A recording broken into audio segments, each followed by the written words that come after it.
আগামী ৮ মে সারা দেশের মতো প্রথম ধাপে নরসিংদী সদর এবং পলাশ উপজেলায় অনুষ্ঠিত হবে সাধারণ নির্বাচন। প্রতীক বরাদ্দের পর থেকেই ভোটারদের দাঁড়ে দাঁড়িয়ে ছুটছেন প্রার্থীরা, দিচ্ছেন নানা উন্নয়নের প্রতিশ্রুতি। তবে যোগ্য ব্যক্তিকে বেছে নেবেন বলে জানান ভোটাররা। আমরা একটা যোগ্য প্রার্থী চাই, কাজ করবো তারে আমরা ভোট দিব, যা যোগ্য ভালো তারে আমরা বেছে নেব।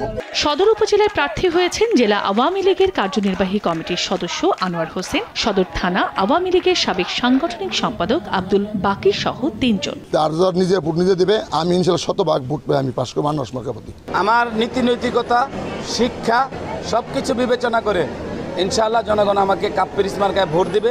তবে সবার নজরে পলাশ উপজেলার নির্বাচন। এই উপজেলায় প্রার্থী হয়েছেন স্থানীয় সংসদ সদস্যের শ্যালক। সংসদ সদস্যের শ্যালক প্রার্থী হওয়ায় প্রভাবমুক্ত নির্বাচন নিয়ে শঙ্কায় প্রতিদ্বন্দ্বী প্রার্থীরা।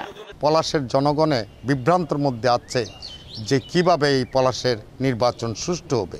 আমি মনে করি এমপির চেয়ে আমার যে বংশের রাজনৈতিক পরিচয়টা, এটাই আমার কাছে অনেক শক্তিশালী। 1, 2, 3 ঢাকায় জমি জিতে নিন 100% ক্যাশব্যাক সহ 20 কোটি টাকার পুরস্কার।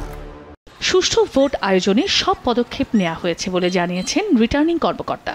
যত আইন কানুন পরিপত্র বিধিমালা আছে সেই আলোকে একটা নির্বাচন হবে, কোনো প্রভাব প্রতিপত্তি কোনো কিছু কাজে আসবে না। এখানে নরসিংদীর 2 উপজেলায় চেয়ারম্যান পদে 3 জন করে 6 জন, ভাইস চেয়ারম্যান পদে 7 এবং মহিলা ভাইস চেয়ারম্যান পদে 5 জন প্রার্থী প্রতিদ্বন্দ্বিতা করছেন। সংবাদ নরসিংদী।